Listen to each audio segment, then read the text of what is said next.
What's going on, everyone? This is Christian Duke from StrengthAddicts.com here with NPC Bikini competitor Jacquelyn Gwin Thompson. Jacquelyn, how's it going? Good.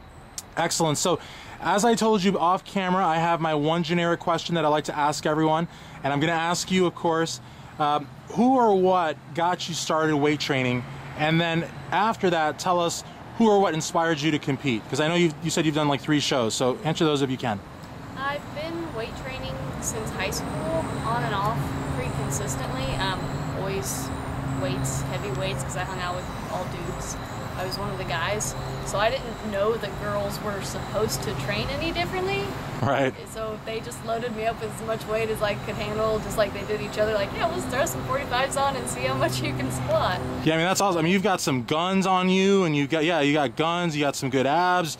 I mean, so that's great. And so, you know, after training and, you know, seeing the transformations and all that, I guess, you know, what inspired you to want to get on stage? Because, you know, a lot of people, they can't be, you know, scrutinized by judges and in front of all those people.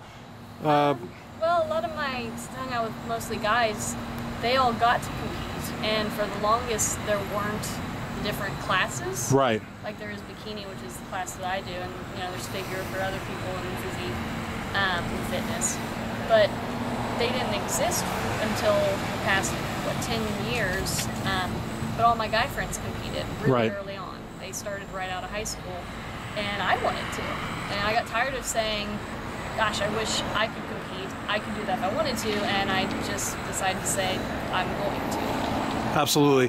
What was that first show like for you, you know, that experience? I mean, I guess there's so much that goes into it. I mean, you know, finding a suit and, you know, the tan on for the first time, and really just walking on stage that very first time when it wasn't practice, when it was like the day of the show. What was that like for you? I loved it. I get giddy and I dance around backstage and I get pumped up and excited, and I love being on stage, but getting ready was different. It was, you know, completely changing everything that you do, your routines, your patterns. The tan was awful. Right. It did not stay. You know, I've never heard anyone say that they like the tan, so. Liquid, Sunrays, they did great. The product that I used, we did, you know, where you'll have your friend help you tan. Yeah. I sweat it off. I slept it off. It was all over the sheets. Right. It did not go well. So, talk to us. Okay, so, you know, we know why you got started weight training. We know why you compete. What were the reactions like, I guess, then and even today? What are the reactions like, you know, when you first got started and you saw, you know, making the transformation? And again, it's different when you're at a gym surrounded by guys as to where you're at a gym just with everyday people. What were the reactions like? Well, since I'm not from Louisville, I don't have the same friends that were supportive and everything growing up. Gotcha. I still have them. Right. And a lot of them have actually stepped up, and they were the biggest supporters. Even some of them who I hadn't been as close to because of distance and, you know, adult lives. They were some of the only people that when I said, hey, I want to compete, a lot of people said, oh, no, you don't want to do that. You shouldn't do that. Don't mess with No way. One of my friends since high school, 1 or 2 of them, were the only people who stepped up and said, you should. I'll help you. And that's awesome, yeah. They came to all my shows. They helped with training. I had a lot of people who criticized how I would look. They're like, oh, you won't look feminine. You'll lose your butt, which did not happen. You haven't lost your butt, you know, and again, I'm a big fan of the glutes. But I don't know where they got that idea. You're great, yeah. Yeah, they're like, you're going to be too skinny, you're going to look scrawny, you're going to look like a man. Right. Well, I mean, I've caught some crap for that, for saying, you know, on a bikini competitor, you know, wow, you've got a great butt or great glutes. I'm not sure what the terminology is, but you definitely didn't lose that. So I don't know, whoever said that is probably like eating their words. Now, talk to us about, sorry. So when you're in here, though, for the most part, and in here I mean the gym, for the most part I would imagine it would be positive feedback, I would hope, or? Yeah, once I decided to do it and just had that mindset, a lot of people were supportive and noticed. I didn't get a whole lot of negativity anymore. I guess it was just kind of a watch me. Exactly, yeah. After I decided to do it and had that mindset, a lot of people kind of just shut their mouths. Yeah, I think you nailed it, hit the head on the nail, as they say, because there's a difference between saying, you know, what will I look like, what will it be like, you know, what should I do, and when you just do it, you know, these people have, you know, you totally disarm them, and they just have to either accept it or just, you know, F off. Talk to us about what you do for work. I know I was going to ask you as far as a hobby or something about you, but I think you're very proud of what you do. So tell us what you do. I'm a chef. I'm the catering chef for Julep's Catering through Sullivan. Wow.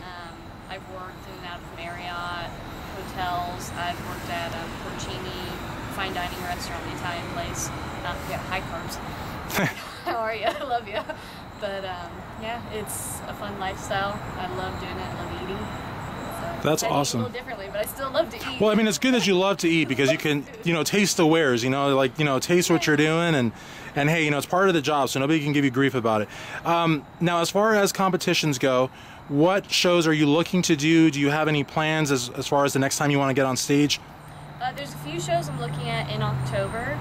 There's 2 or 3 naturals in the tricky. I haven't decided which out of the 3 for sure. Okay. And then for certain, I'm definitely doing the Kentucky Muscle. Awesome. And after that, I want to get on the national stage, which I'm already qualified for, but I still want to get a few more shows under my belt and really nail down my package, see how I do on that big of a show, that big level, and if I can do really well there, which I did good at Derby, right. Then I'll know where I stand to go onto the national stage. And I think you're being very pragmatic about it. I think you're being really. I love how you're looking at it, because right now you don't have to do any more shows. You could jump on the national stage now because you're qualified, but you just really want to make sure that you're ready. Every time I've changed my package, I use them more as almost like check-ins, and yep. I want to know what the judges have to say, what I should change, where I should improve. Because at the Derby, they said, bring out your shoulders, lean out your legs, work on your glute.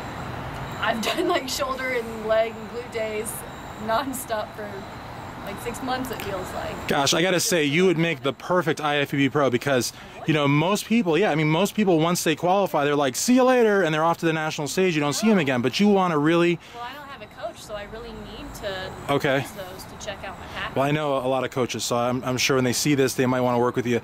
Yeah. But I gotta tell you, though, I think, too, it's also very cool as far as the judges go, because, again, you really want to take in what they have to say. Yeah.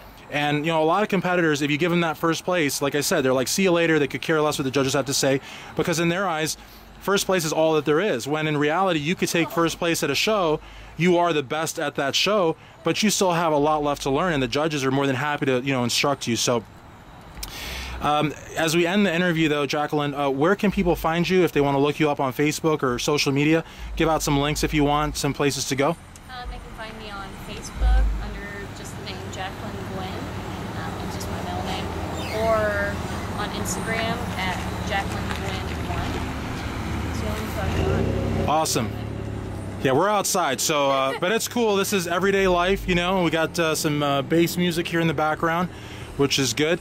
But again, I want to thank you for doing this interview. It will be available at StrengthAddicts.com. Thank you again so much for Jacquelyn Gwin. Say the next name. Thompson? Thompson. Yeah, I want to make sure I get that right. For Jacquelyn Gwin Thompson, Christian Duke, StrengthAddicts.com.